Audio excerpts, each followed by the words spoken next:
Good afternoon. Welcome to MEI. I'm Jake Purcell from the Middle East Journal.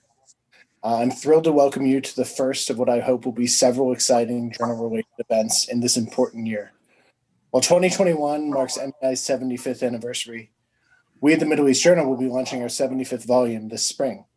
As MEI's flagship publication running since 1947, the Middle East Journal is the oldest peer-reviewed academic journal in North America about the modern Middle East. We publish issues on a quarterly basis, and you can sign up for a subscription for as low as $50 by going to www.mei.edu/MEJ. Be sure to look out for our next issue this spring focusing on Syria. But in the meantime, I'm elated that we can hear from three of our esteemed contributors from our recent winter issue, focusing on the Arabian Peninsula and the Persian Gulf. Since I'm an editor more than a Gulf specialist, I've asked one of our past contributors, Dr. Zahra Babar, to help moderate this conversation. Dr. Babar is an expert on the Gulf, specializing in issues of development, migration, labor, and citizenship. She published outstanding articles in the Middle East Journal in both 2014 and 2017, and then organized and served as guest editor on our wonderful Winter 2019 special issue, focusing on citizenship, which I encourage everyone to check out after today's event. But we're here today to talk about the winter issue, which I think is one of our strongest in years. I hope you all enjoyed this discussion and follow up by reading the articles. So thank you to Dr. Babar and to the contributors. The floor is yours. Thank you.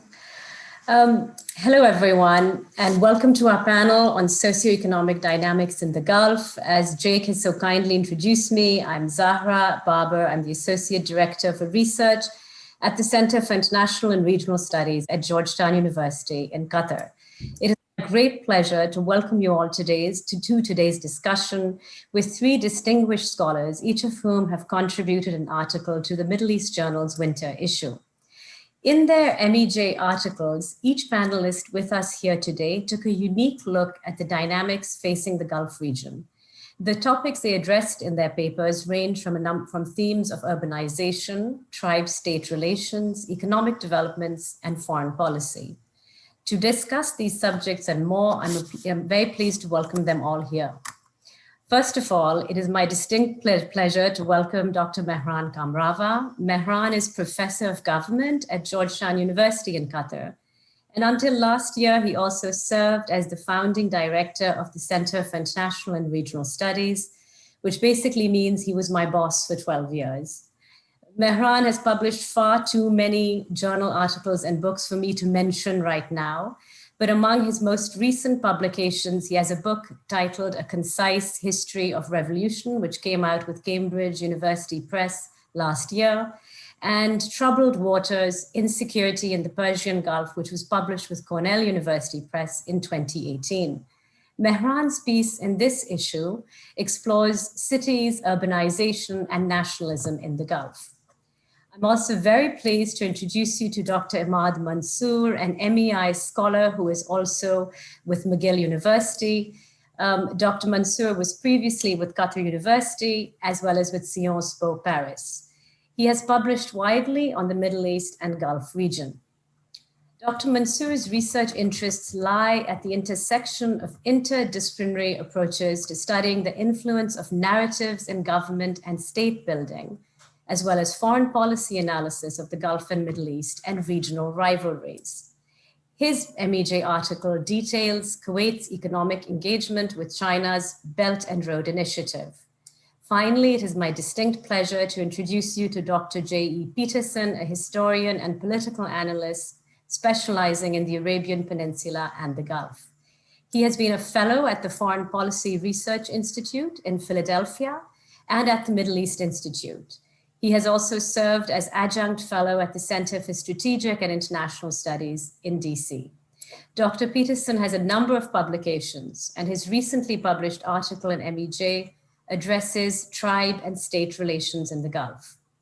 I look forward to taking audience questions. I'm sure most of you by now are thoroughly familiar with Zoom's Q&A feature, which you can all find on your screens.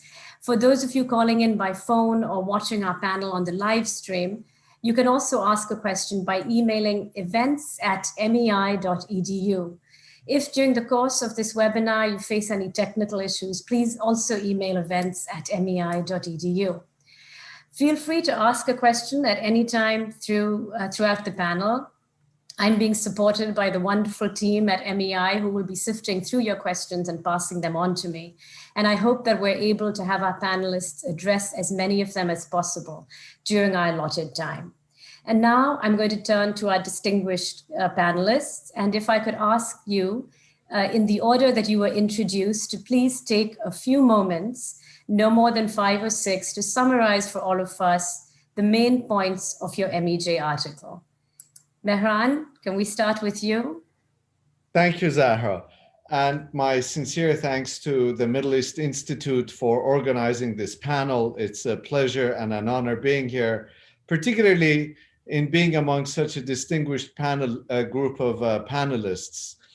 Zahra Babar is by far the smartest person I've ever come across and one of the most prolific scholars I've come to know. John, I've learned an awful lot about, and I've had the pleasure and honor of working with Imad on a number of occasions and have learned from him a great deal. So it's a pleasure being here. A few years ago, I went to a talk on the importance of cities around the world. And I came out of that talk feeling quite underwhelmed and puzzled as to how our discussion of cities globally in general missed the importance of the cities of the Persian Gulf. For anyone who has studied these cities, cities like Doha, Dubai, Abu Dhabi, the question has often been, are these white elephants? What do these cities mean? These are oftentimes cities where many buildings, many towers go unoccupied and unused. And who are these cities meant for? What are these cities? And so I decided after that talk to come and study the question for myself and to really understand better what does a city like Doha signify, or what does a city like Dubai or Abu Dhabi signify. And I discovered that these cities really can be analyzed at 3 related but distinct levels: at a local level, at a regional level, and a global level. And I realized that at the global level, these cities are meant for 2 distinct audiences, really 3 audiences, but 2 of them, insofar as city planners are concerned. One is the local audience, the national citizenry, and the other are the expats that are the skilled labor, skilled migrant labor that the local policymakers are trying to attract. And then, of course, there's an army of unskilled labor, and they have their own spaces in the city, and of course, they're quite important function that they perform. So on the one hand, there's the local level. Then I realized that there's long been a controversy as to whether or not these cities have become regional capitals.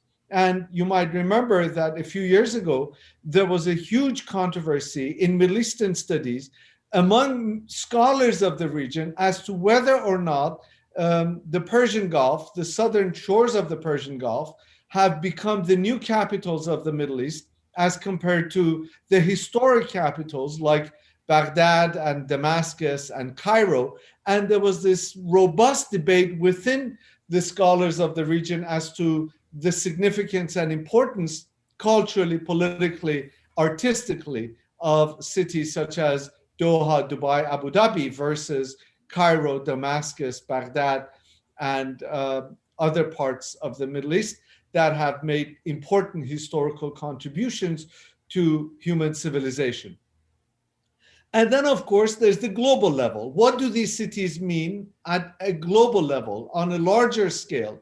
Are these, in other words, global cities? There's a unique definition of a global city as one of the definitions, at least the one that I have come to adopt, is the fact that these cities are global, are important nodes in global networks of commerce, movement of logistics, movement of resources, finance, trade, services. And are these indeed consumer cities, cities that engage in simply consumerist behavior, or are they also producers of technology? And what do these cities mean when they import universities? Zahra and I are both employees of Georgetown University with branches here where I'm located in Doha, with a branch here in Doha. So these were the questions that I sought to answer. And very quickly, I discovered that a city like Doha, cities like Doha and Abu Dhabi are not at the global level quite there yet. They're not global cities. They aspire to be global cities, but they haven't quite yet met the definition of a global city, whereas Dubai in some ways has. It has indeed become a producer rather than just a consumer of services. At the regional level, they are indeed centers of education, and in some ways they have world-class cultural enterprises like museums. Dubai also has become an important center for medical tourism. No doubt Dubai is an important center of logistics and re-export. But in many other respects, these cities have not yet achieved the status that they aspire to in terms of becoming regional capitals in the way that they have sought to be. For example, Doha tried up until 2011, 2012 to shape the destiny of much of the rest of the region politically, but then it had to pull back because of GCC conflict and the crisis that erupted within the GCC. So the jury's out. There's a mixed bag of whether or not these cities have achieved the status to which they have aspired. Dubai appears to be a global city. Doha and Abu Dhabi are aspiring global cities. And in many respects, logistics, services, finance, banking, trade, they are indeed regional capitals. But in many other respects, in terms of cultural production, they're not quite there yet. With that summary, I'll turn it over to Imad, who focuses on Kuwait. Thank you very much. Thank you, Mehran, for the introduction and for the generosity really of ideas. Thank you also to Zahra for the great introduction. I would really want really to mention the collegiality and the patience of Jake in working with us through this issue, as well as the organization really intervention of Jessica in making this happen. And a big really thank you goes to the Middle East Institute for hosting those ideas and really incubating this discussion. Let me here turn on my timer since we have to stick to time. So China has been really a topic of discussion in many circles in the Gulf and in the states of the Gulf Cooperation Council, really more specifically. So in my attempt to understand the strategizing and the foreign really policy making of Gulf states, I look at the relationship with China and see how they fare, meaning how does looking at the relationship between Gulf states and China help us understand better the decision-making really process in the Gulf itself, how they really strategize, what policies they make, to what ends, and what do they reap out of the relationship. And in this article really was motivated by two issues. One, I was really trying to understand how can small states who are seen as confined in world politics, how do they really enter into relationships of asymmetry, of structural asymmetry, knowing that at the beginning and seek to advance their position in it. You know, so entering into these really contracts then must really signal something happening at the level of the small state. There must some level of agency that they're trying to engage with this new really structure. So what's happening on this level? Now, the second issue really is related to how Kuwait is dealing with this Belt and Road Initiative.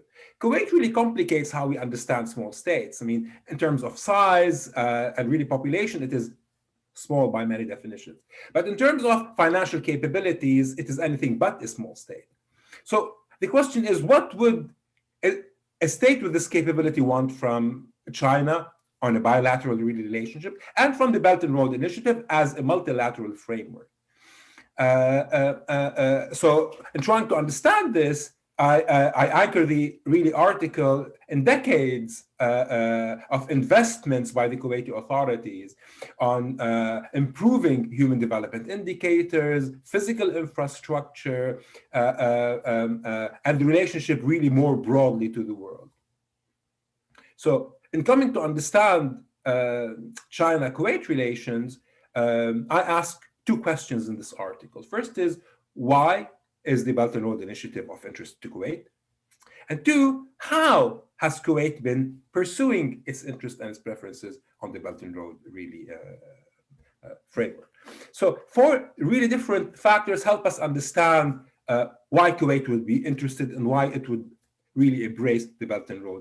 The first is, states like Kuwait, developing really states, are seen as being locked in an asymmetrical relationship with the global political economy. They export a lot of raw materials, oil in particular, and they import a variety of goods and also services, human really skills that are very important for their economy. So really in particular for a state that's highly dependent on hydrocarbon exports, so its rent is external to the economy.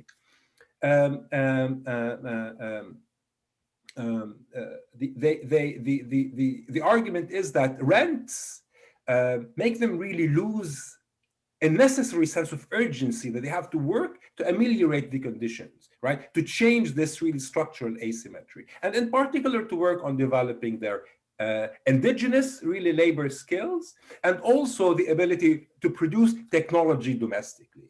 And so rents help them lose this sense of urgency.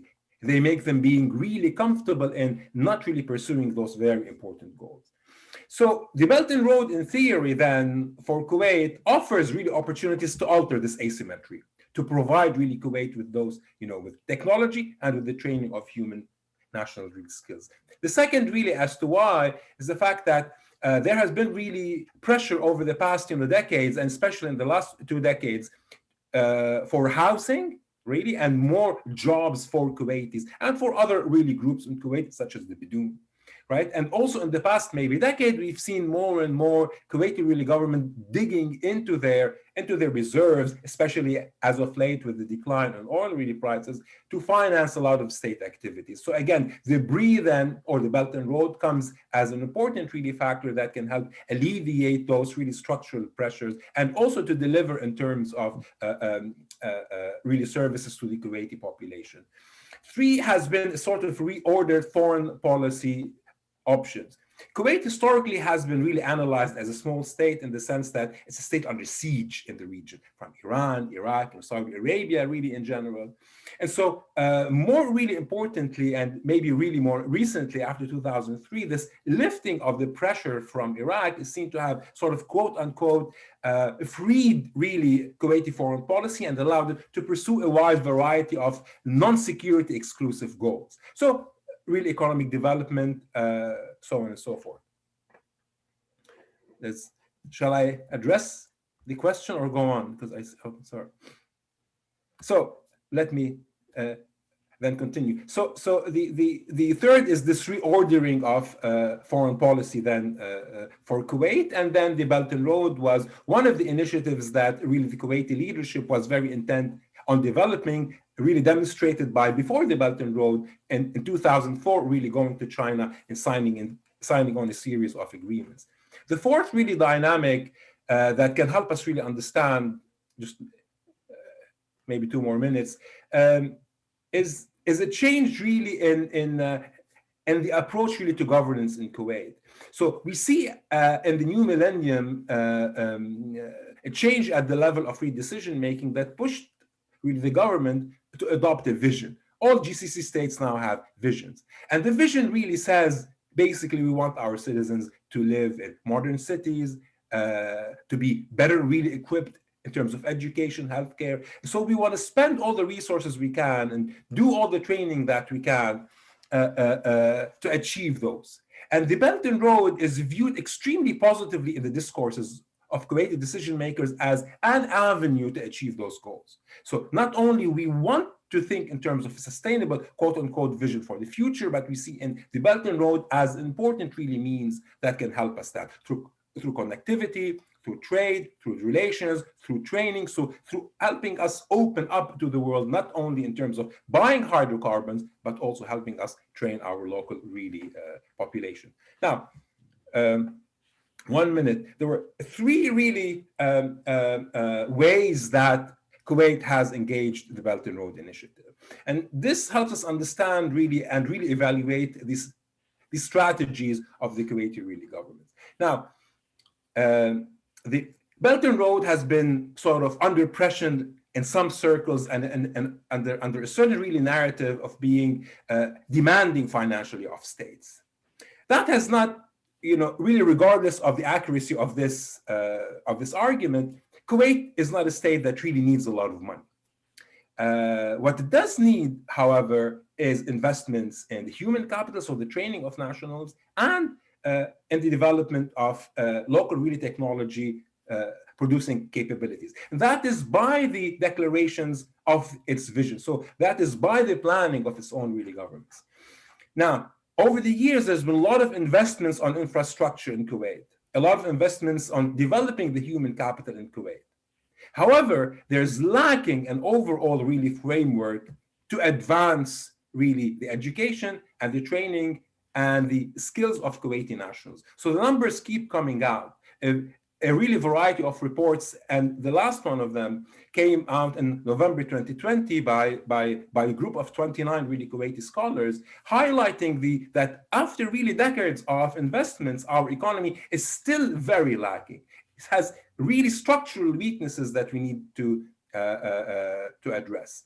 So while there have been a variety of infrastructural really projects between Kuwait and China, there seems still to lack a vision of how can Chinese expertise develop the human capitals of Kuwaitis, and to help also Kuwaitis develop the indigenous really capability at technology production. So the problem basically is really still there in terms of development. The second way is Kuwait sees in the development of towns in the north and to really populating them with the help of a lot of Chinese really financing and also skills as a way to buffer itself in the region.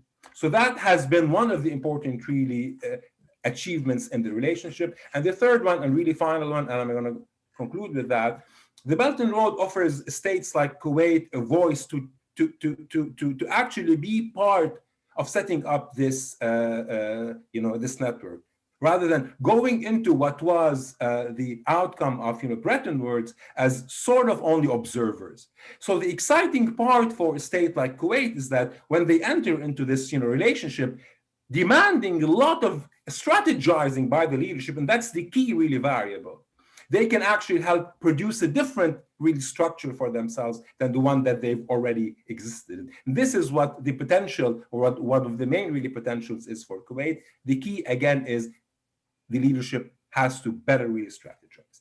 I thank you for your attention. And with that, I turn over to my colleague, John Peterson. Thank you. Yeah. It's always nice to be on a panel where everyone else are friends and colleagues and be in a collegial spirit. I don't know why I'm the last one, but I just noticed that I'm the only person without a Qatari connection. I don't know whether that's significant or not.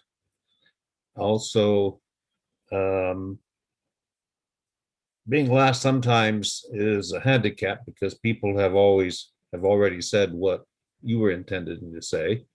In this case, there's a difference though. Both of my colleagues have been talking on subjects that deal with change in the Gulf, or how the Gulf has changed. And I wish to emphasize an aspect of continuity, and that being the role of the tribes, the continued and persistent political role, even more so the social role that tribes continue to play throughout the peninsula, and a still important role in terms of relationships between tribes and states. tribes were extremely important, vital, in fact, to the formation of states in the Arabian Peninsula over the last century or 2 centuries or even longer. Of course, they differ and varied to differing degrees, depending upon whether we are considering the smaller Gulf states of Saudi Arabia or Oman and Yemen, which have their own similarities. Nevertheless, that tribal identity has helped to create national identities, and that is reflected in the national myth that each state has embraced. Particularly for Saudi Arabia and the smaller Gulf states, there is a aspect of national identity that centers on the tribal ethos, and even more particularly on the Bedouin tribal ethos. While tribal identity has been subsumed by and large in national identity, it still plays a very important role as a touch point for most citizens of these states. Natif Samin has clearly articulated how states tend to classify and organize and control their citizens on the basis of their tribal membership, and how individuals within those states have in many cases returned to an emphasis on their tribal roots and membership as a way of fulfilling their place in society as well as their status.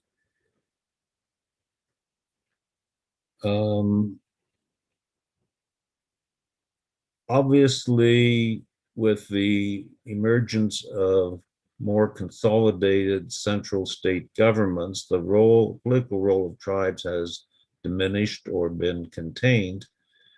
This is true of all the Gulf states and even Oman, although somewhat later than the others. The one that is different on all respects is that of Yemen, where tribes are still quasi-independent in many cases, where they still play a very key role in the composition of the society and of the political state. And this was true traditionally in terms of the Zaidi Imamate. It continued through the civil war in the north. The Ali Abdullah Saleh regime, he was a tribesman himself, and he ruled by relying upon certain tribes and tribal confederations and manipulating them and creating a system of patronage.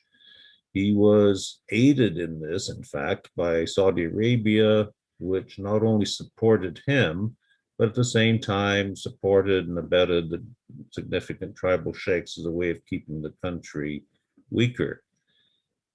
Since the war that began in 2015 in Yemen, the role of the tribes has been enhanced even more.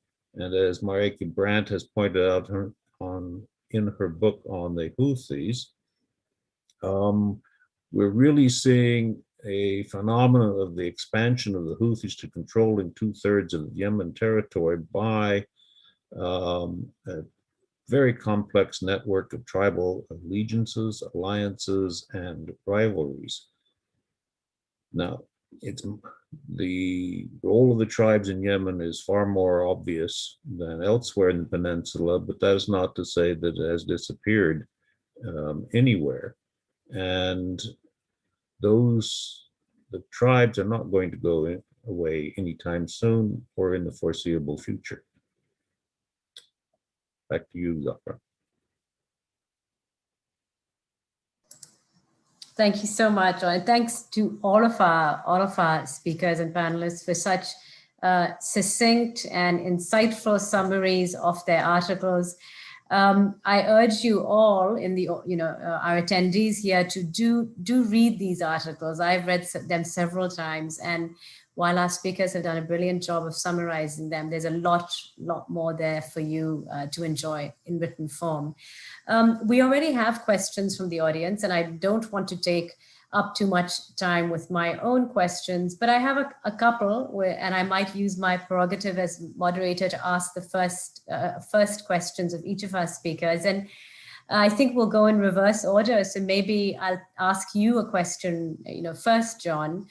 In your article, you provide such a compelling portrait of the different ways in which tribes and states and tribe and society have functioned. And you do say that there are differences even within the 6 GCC group of states, but in particular, the comparison between Yemen, I suppose, how tribal politics function in Yemen, and how there's greater sort of state cooperation, co-optation of tribes in the 6 GCC states. And I wanted to ask you if you think monarchy is a factor at all in this. I mean, do you think that a monarchical structure in Gulf society makes it more likely that tribes will function in harmony with the state? Is there something to be said that there's a Republican versus sort of monarchy divide when it comes to tribe and politics in the region? I wouldn't say that there's a monarchy Republican divide. After all, Yemen was under an imamate, Zaidi imamate, for over a millennium, and it did not control the tribes at all. Why are tribes more important in Yemen than elsewhere in the Gulf? I think there's a number of factors we can consider, and one of the preeminent ones would be the impact of oil income and the not only the ability of that income to transform the economies, but also to concentrate power in the hands of those who were in charge prior to the coming of oil. Yemen also is a far more rugged country, a higher population that really is isolated in many ways from the center and the main cities. And also there is the factor of external influences, which have been, relatively speaking, positive for the Gulf states and negative for Yemen. Thank you so much. Imad, I had several questions, but for your paper, but I'll just focus on one. You mentioned this right now in your comments, speaking about this whole interest of indigenization and transfer of sort of knowledge and skills in Kuwait, and that being part of the state's sort of interest and motivation in participating in the Belt and Road Initiative. But I'm sure you followed with keen interest the statements coming out of the Kuwaiti government over the last 3-4 months, where they're stating that they are going to move forward very strenuously with sort of reducing the numbers of foreign workers present in the Kuwaiti labor market. I think the population of Kuwait is close to 5 million, and migrants make up 3.5% of that. 3.5 million.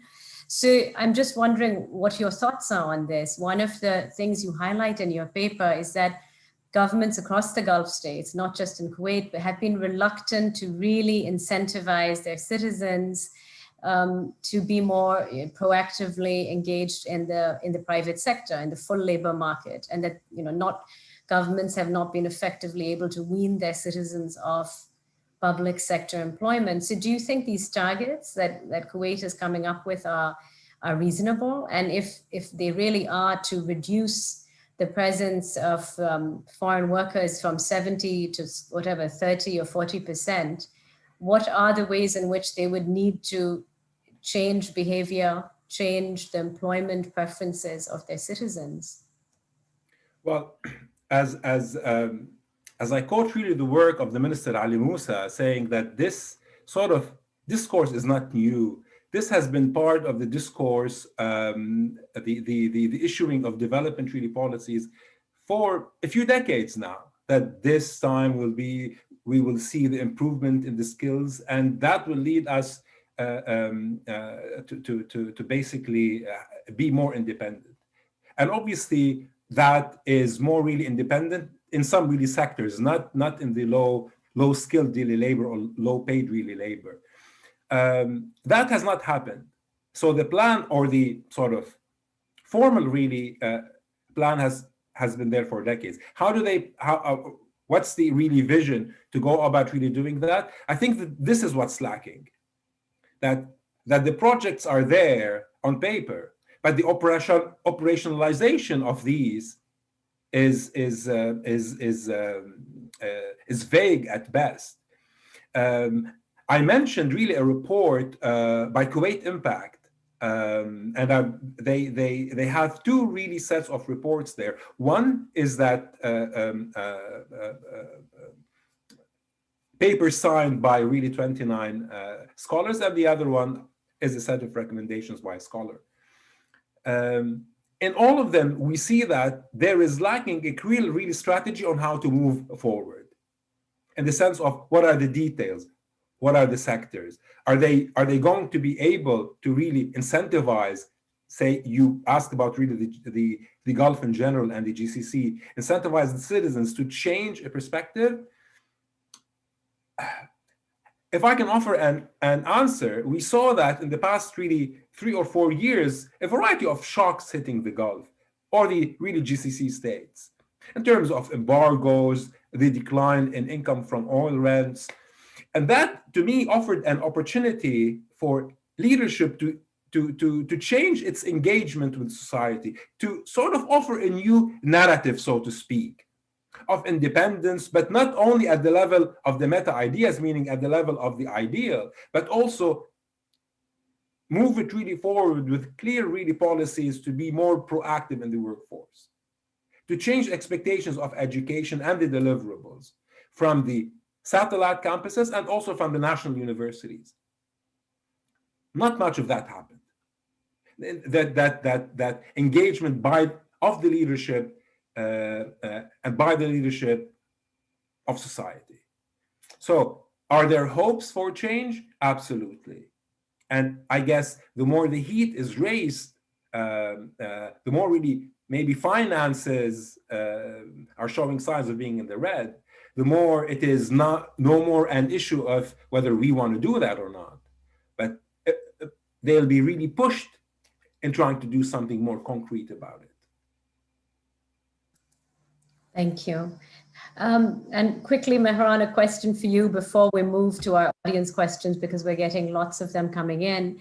You know, in one of the points you made in your article, which I thought was really interesting and important, is that you said that ultimately, while it looks like it's all about sort of infrastructure and economy and social development, the development of these Gulf global, or whatever you want to call them, cities, they're innately a political project.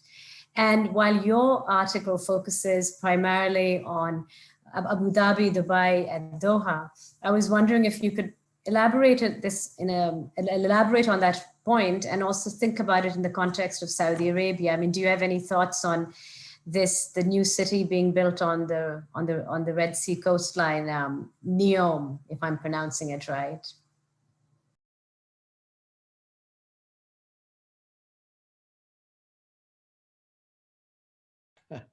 Thanks for asking that. That's a very important point you raise. Over the course of my research, I discovered that these are indeed cities that are being developed as part of the state building project, that they are part of the process of political consolidation by each of the ruling families, and that the process of political consolidation involves twin and related processes of inculcating a sense of national identity and making it deepened and widespread, and also engaging the global environment. And one of the interesting things for me as a student of Iran and nationalism was to really discover that, contrary to Iranian or perhaps, for example, Egyptian nationalism, here in the Persian Gulf, nationalism and globalization are intimately intertwined. And both of those, of course, are part of processes of state building. And this is precisely what we're seeing today in Saudi Arabia, with the Crown Prince engaging in the construction of a new city that is anchored in globalization as part of his process of political consolidation, consolidating his own power. Now, while we're talking about that, I see there's a question about whether or not the city is a global city. And there are various definitions of global cities. The one I have adopted is the one offered by Saskia Sassen, that really sees global cities as critical nodes in global networks of commerce, science, technology, services, logistics. And we have yet to see how this city that is an idea for the time being is going to shape up. Will it indeed become a critical node in a much wider interconnected global network of cities? And part of the part of the feature of global cities, all global cities, is that they favor capital over labor. And as a result, we see that global cities, whether it is Singapore or Dubai, often come with this underbelly of exploited semi-skilled or unskilled labor. And they live in conditions that we see pervasive here in places like Doha, Dubai, and Abu Dhabi.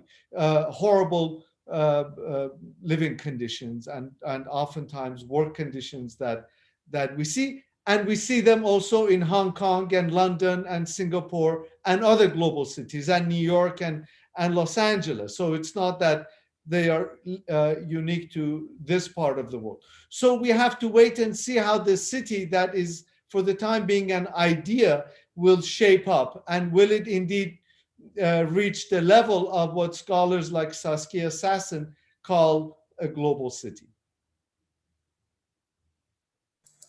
Thank you so much. Well, we are getting several questions now from the audience, and maybe what I might put to you all is one of the broader questions, which is what can we say about women and youth in the region? And perhaps all three of you could offer some ideas on that within the context of your papers and your arguments. And also, does the collapse of Lebanon, Syria, and Iraq mean anything? I suppose that might be directed more at the global or the cities question. Well, no doubt the fact that the traditional capitals of the Middle East are broken today and are in chaos. Cairo, Damascus, Beirut, places that were producers of culture have now become major battlegrounds of political ideologies and political factions. No doubt that has facilitated the rise of a city like Doha and Dubai and Abu Dhabi.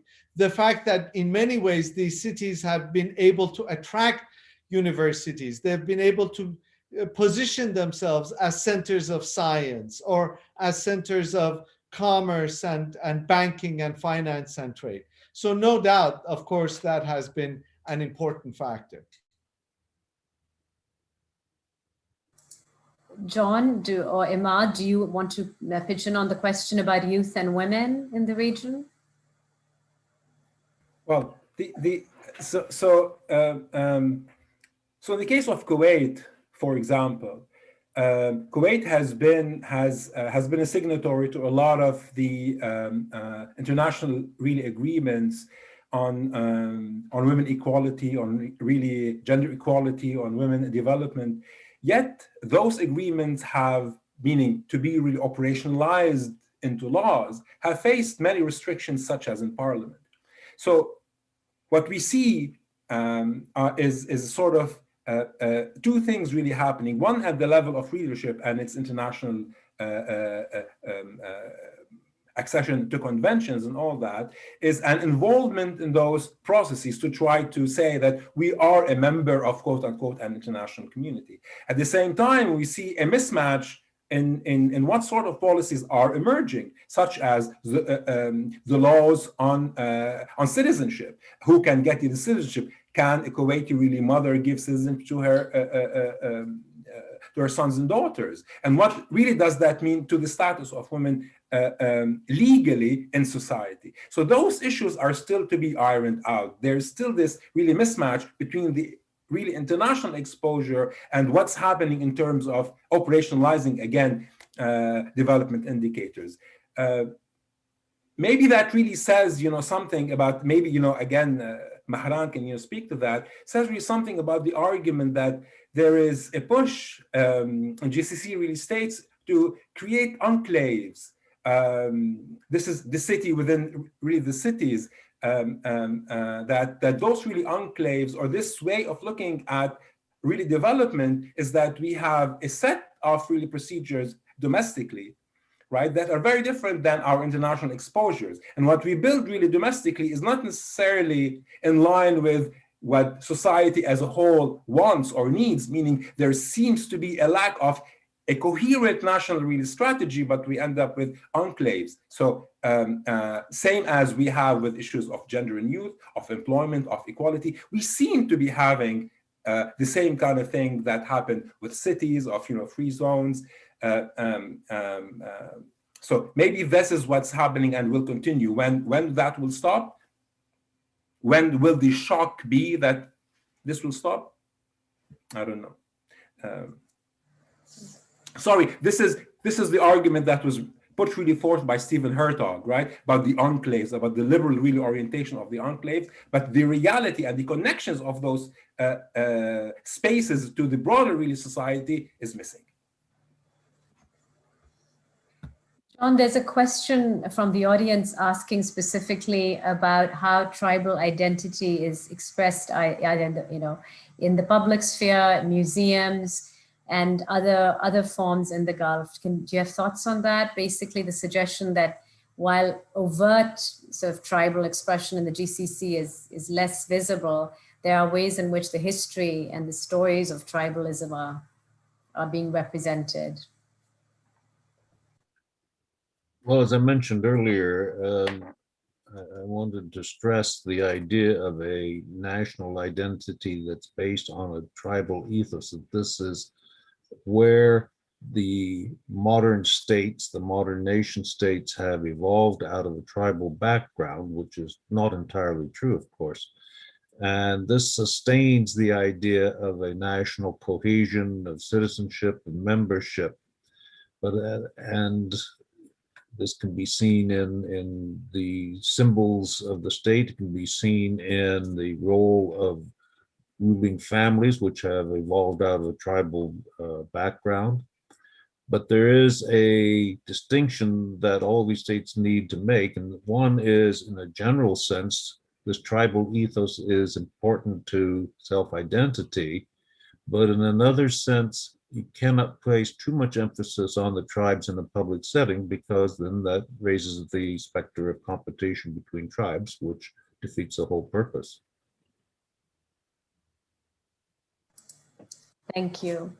Mehran, there's a question regarding free zones, special economic zones, and these economic cities and special areas in these large Gulf cities, which are sort of dedicated to international capital accumulation, really, and have their own regulations. And the question is, how do you see these special zones, these free zones, and all fitting into your conceptualization of these Persian Gulf cities?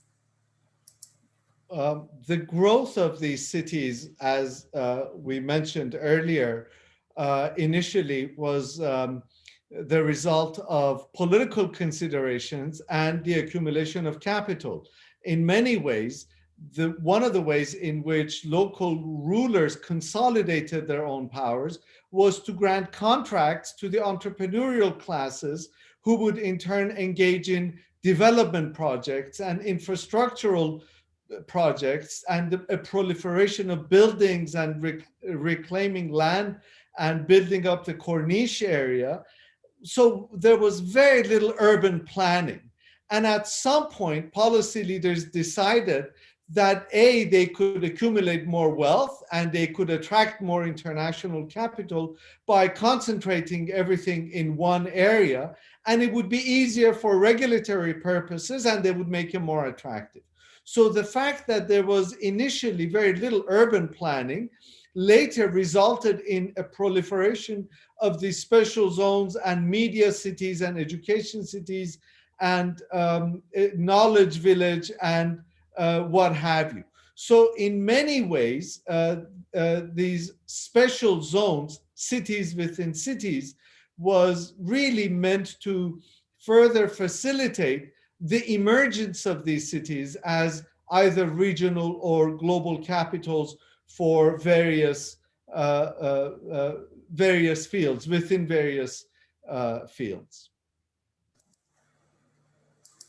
Thank you so much. And now I think we have a couple of questions on the similar issue, which is on the Abraham Accords. And I think it'd be interesting to hear all of your insights on this. We obviously have audience members and a lot of other people who want to know what the implications are for the GCC countries and how Israel and its engagements with Israel are going to affect regional dynamics economically, socially. Mehran, would you like to start? And then perhaps John and Imad can also share their thoughts. Yeah, I'll be very quick. I think the Trump presidency impressed upon these states that the United States, at least under Trump, was not a very reliable ally. And in order to ensure long-term alliance with the United States, they decided to buttress their relationship with Israel. And so the Abraham Accords are far more about Gulf states' relationships with the United States than they're about Israel per se, because Israel is seen here as an anchor of American policy.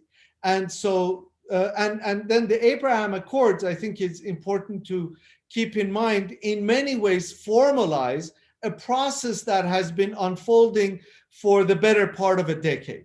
So up until 2008, for example, in Qatar, there was an Israeli trade office, and the head of the trade office had the rank of an ambassador. So in many ways, the Abraham Accords added deepened dimension and a new dimension, but many ways they formalized what was already unfolding, which was a robust relationship, for example, between Israeli cyber companies and the various states of the Persian Gulf. John, would you like Yeah, to? I would, I would agree with what Mehran said, but add the proviso that these agreements that the Gulf states, they're not really the Gulf states have made these agreements, they're elites within those Gulf states and particular rulers who saw the advantage both in terms of growing closer, cementing closer ties to the United States and in their own personal interests. In the case of the UAE, all right, arms deals is one thing, but the UAE has been far more active as a player, both militarily and politically throughout the region.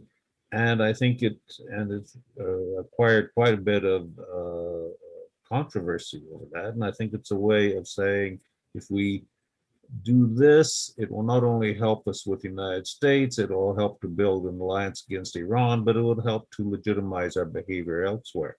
And I think this is clearly seen in the case of Morocco, where one of the key elements, besides additional arms sales, one of the key elements was American recognition of Moroccan claims to the Western Sahara, which no other Western country has done.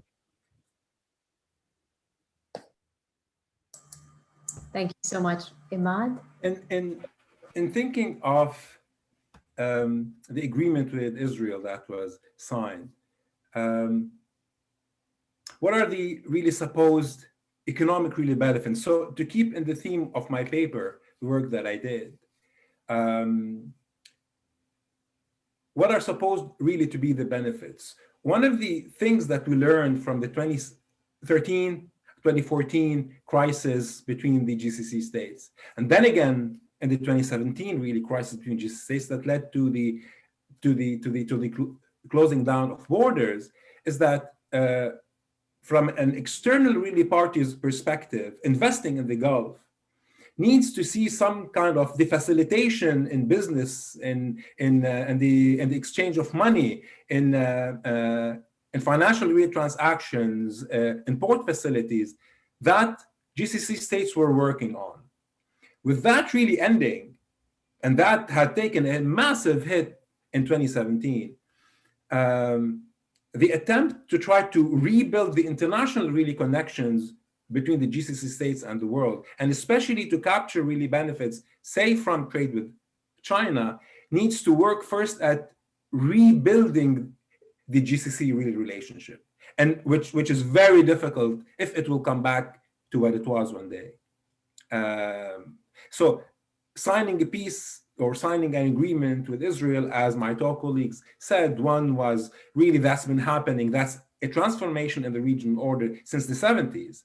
And that happened at the level of elites. There's still very robust societal really actors that are against this normalization.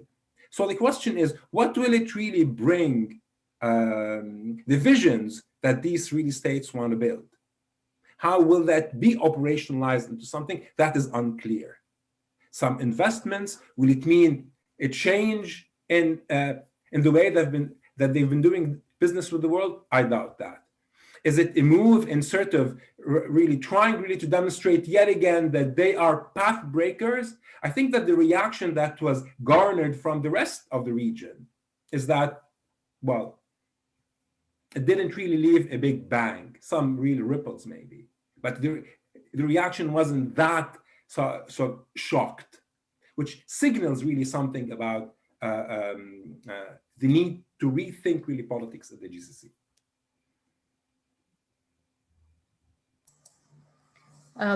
In your paper, one of the points you highlight is that while Kuwait is working actively on this cooperation with China in the economic sphere, this relationship is very contingent upon it not aggravating the US in any way, because the United States remains Kuwait's main security partner. So what do you think in terms of with the recent changes in the US administration? Is President Biden going to be soft on China? One assumes not. So are the implications for the SinoKuwaiti relationship, I mean, are there implications which could be negative, or do you see it as being irrelevant? Well, so the first sign that I cannot really, predict what will happen, but the first sign is that people, or the Americans, or people have someone who seems to know something about the Gulf in charge of the file, especially of the Yemen file. And the signaling has been, well, we want to have a serious really approach to, if we can, salvage the situation and end the war. That is a positive really development. It signals to someone as an outsider, as a reader of the politics of the United States, that there might be a more calculated really approach to dealing with the Gulf. Right, which means that a more really calculated than approach to dealing with China and the Gulf, knowing that there has not been really an attempt by the Chinese in the Gulf to confront, and the politics of China and the Gulf has been really following a pattern of the non-violation of the American presence there. Now, would that lead to a change? Yes, and the change would be from the Gulf decision-making themselves. They are the ones that depend on the micromanagement of the United States and the Gulf, not China, not the United States. Of course, the US encourages that, but it's the Gulf decision-makers that have to figure out a way to work with China and the United States. But for the United States, for the Biden really administration, it seems that it wants to take it easy in dealing with the Gulf and maybe move the fuse from Yemen. Thank you so much, Ahmad. And unfortunately, sadly, we have run out of time. I'm sure we could continue this conversation. There's still so much to say. We have more questions for the audience. Unfortunately, we can't address them all. I just want to thank each of our wonderful scholars here who've shared so much based on these articles of theirs. I encourage all of you to make sure you access these articles that MEJ has published. And I'd also like to thank everyone at MEI for inviting me to be part of this wonderful panel. Thank you, everybody.